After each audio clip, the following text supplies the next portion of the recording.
Next reading begins upside down. So, These are the descendants of Noah. Noah was a righteous man, blameless in his generation.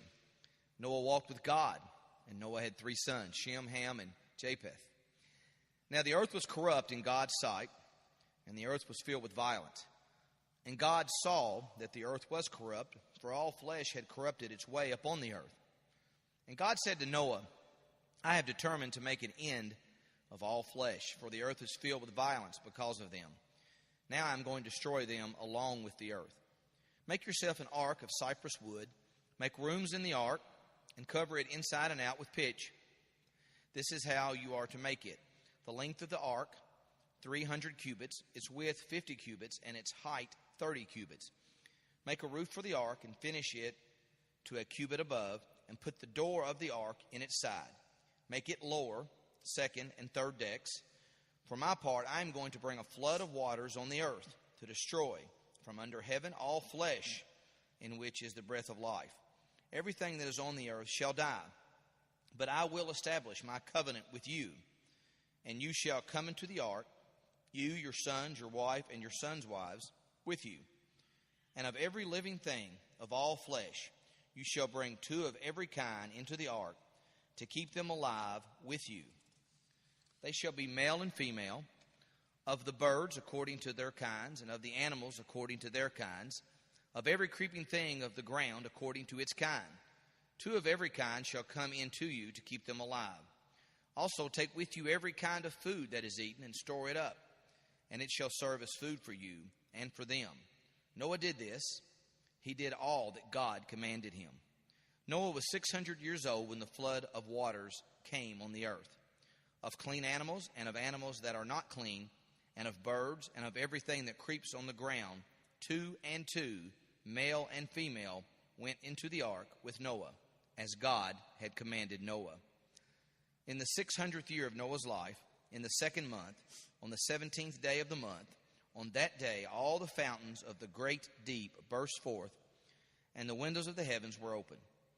On the very same day, Noah with his sons, Shem, Ham, and Japheth, and Noah's wife, and the 3 wives of his sons entered the ark, they and every wild animal of every kind, and all domestic animals of every kind, and every creeping thing that creeps on the earth, and every bird of every kind, every bird, every winged creature.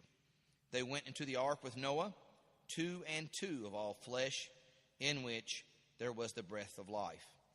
And those that entered, male and female of all flesh, went in as God had commanded him. And all flesh died that moved on the earth, birds, domestic animals, wild animals, all swarming creatures that swarm on the earth, and all human beings, and the waters swelled on the earth for 150 days. But God remembered Noah and all the wild animals and all the domestic animals that were with him in the ark. And God made a wind blow over the earth, and the waters subsided. The fountains of the deep and the windows of the heavens were closed. The rain from the heavens was restrained, and the waters gradually receded from the earth. At the end of the 150 days, the water had abated. And in the 7th month, on the 17th day of the month, the ark came to rest on the mountains of Ararat. The waters continued to abate until the 10th month. In the 10th month, on the 1st day of the month, the tops of the mountains appeared. And he sent out the raven, and it went to and fro until the waters were dried up from the earth. In the 601st year, in the 1st month, on the 1st day of the month, the waters were dried up from the earth. In the 2nd month, on the 27th day of the month, the earth was dry. Then God said to Noah, Go out of the ark, you and your wife, and your sons wives with you. Bring out with you every living thing that is with you of all flesh, birds and animals, and every creeping thing that creeps on the earth, so that they may abound on the earth, and be fruitful, and multiply on the earth. So Noah went out with his sons, and his wife, and his sons' wives, and every animal, every creeping thing, and every bird, everything that moves on the earth went out of the ark by families. All right, thanks, John. Now, let's go back to our questions. What is the deity called in this story? If you say God, you're right, so you can say it. God, right? In the last story, it was what? Lord, Yahweh. This story is God. It's the Hebrew word Elohim. It's actually a plural word, and it essentially is the God El, which was how a certain group of Israelites conceived of God before, at one point in their tradition, by the name El. Why does the flood come in this story? Corruption and what? Violence, right? How long does the flood last? 150 days. Where does the water come from? Yeah, so it says the windows in the sky and the springs of the deep. Now, I want to this is a graphic of, this is how the ancient Hebrews, and if you read Genesis 1, which the same author who wrote this story we just read wrote Genesis 1, here's how they conceived of creation. That essentially creation was chaos, and God, in creating, had sort of put the chaos at bay.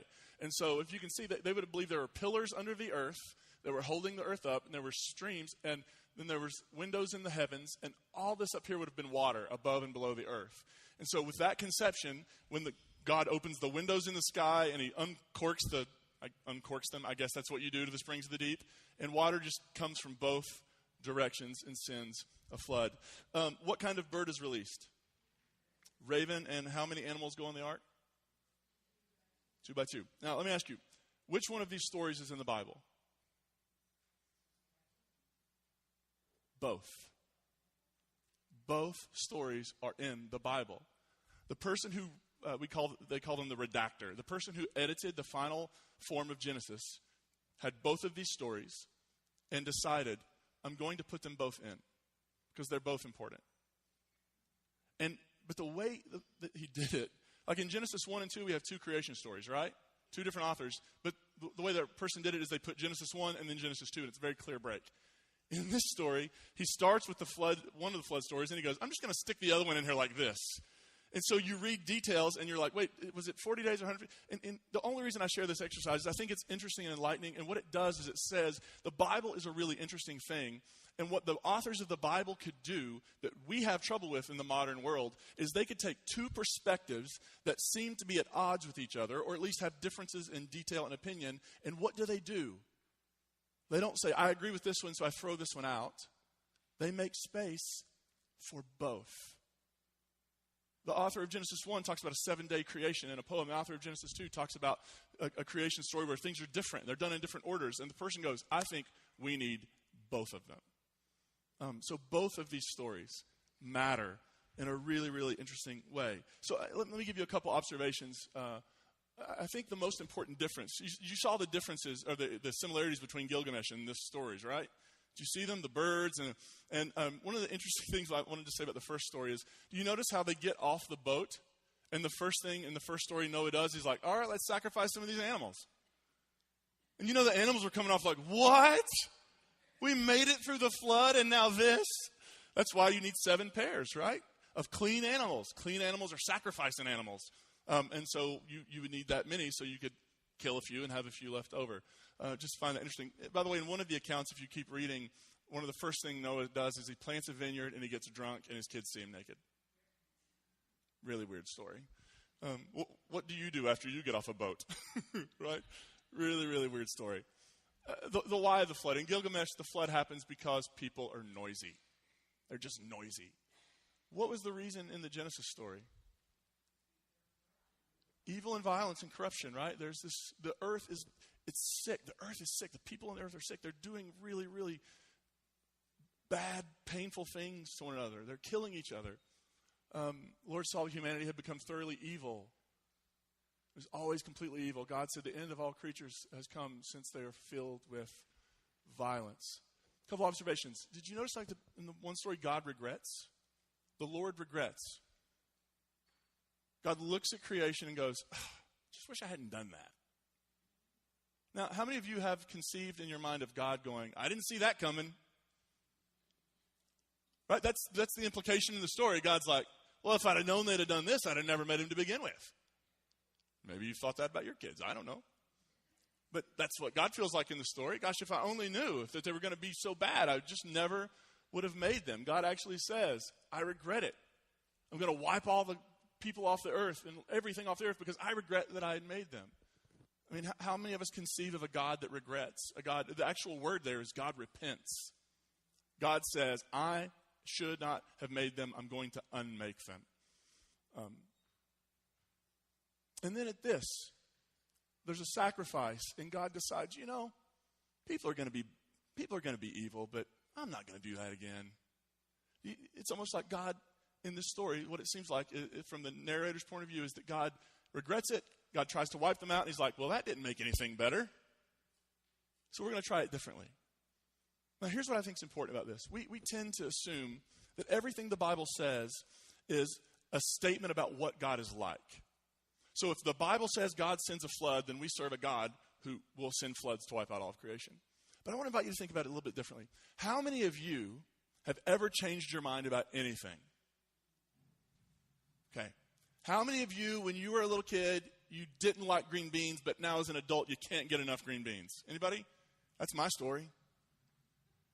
I've come to know and love and appreciate the green bean in ways I never could have imagined as a child. Right? You change your mind. You learn something new, and you adapt yourself to it.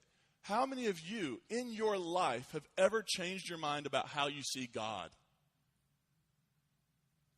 Or you've lived your entire life with the same image, like from birth to now, you're like, I've never learned anything new. I've never changed my mind about anything. I never thought God was like this, but then I learned God was like this. Haven't we all done that? Just by virtue of coming into the world and knowing nothing? And then learning and growing and asking questions and hearing different perspectives, and one makes more sense than the other, and one seems to ring true more than the other. But we do that all the time, right? We change our mind about how we see God. I think this story is not a story about God really regretting or God changing God's mind about creation. I think this is a story.